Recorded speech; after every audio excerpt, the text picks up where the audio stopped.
What is up, YouTube? This is Nanashi back with another YuGiOh Banlist update video.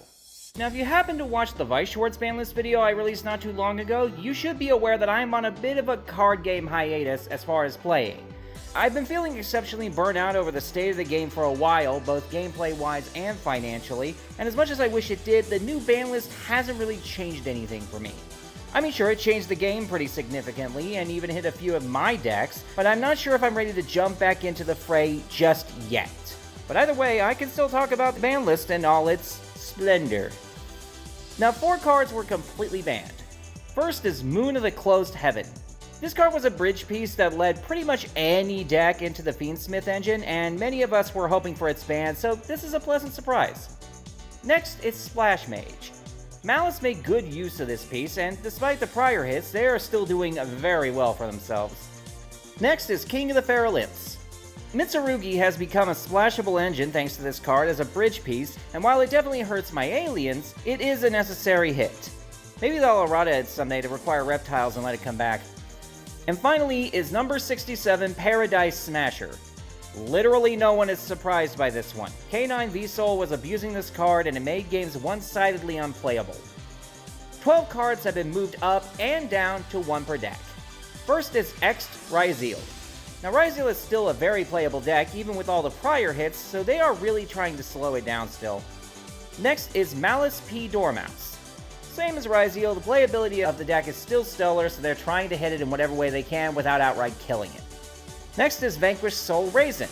You know, I'm starting to detect a trend here. It's almost like they made a fleet of decks too good and too playable.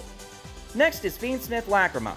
Now, the new double loss rules makes losing to time no longer a thing, which is the biggest reason this card was hit in the first place. Not the only one, just the biggest one. Next is Link Karibo. I cannot tell you how happy I am to see him again, even at 1. Next is Summon Slut. I mean Summon Sorceress. Her errata makes her significantly more fair, and we were all expecting her to come back sooner or later. Next is Herald of the Arclight. Now, I thought this was a hit against Mitsurugi or Dogmatica or some other system that dropped it for the free ritual card search, but nope, turns out it was actually a yummy hit. Go figure. Next is Zodiac Trident. As long as Ratpier and Broadbull stay where they are, I think this is okay. Next is Crystron Inclusion. I had to look into this card because I never even knew it existed. I'm not much of a Crystron enjoyer, but it offers stupid amounts of consistency, so it makes sense that they put it to 1. Next is Obedience School. Yet another hit to Yummy, and carries collateral damage right into my own Melty Beasts. This one stings a lot, but it does make sense. Next is Stake Your Soul.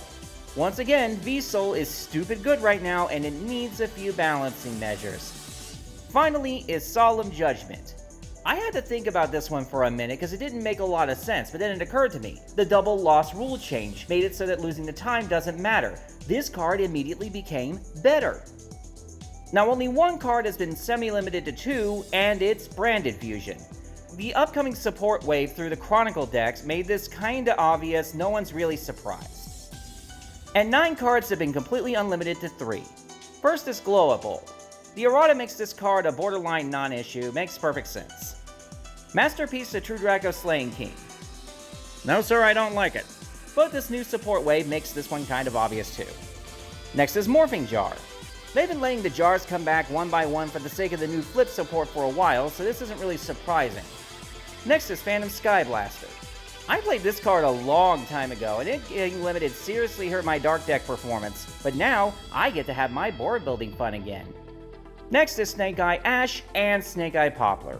The engine is essentially dead with wanted bans, so I guess this is okay. I'm still not a fan of the idea though. Next is Dragonic Diagram. Again, the new support made this one very obvious. Next is Lightning Storm. Not a clue why this card was hit in the first place when Raigeki wasn't even touched, but glad to see it back to 3, I guess. And finally is Zodiac Barrage. Again, Ratpier and Broadbull are still hits, so I think this is okay, but I don't know if I like this one. And that is the list. A good number of consistency hits, killing a couple of bridge pieces, and some unfortunate collateral damage, but most of what was done here was sensible changes.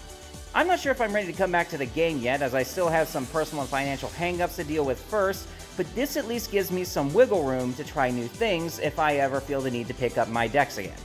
I thank you for watching the Banlist video. If you have any opinions about it, feel free to say so below.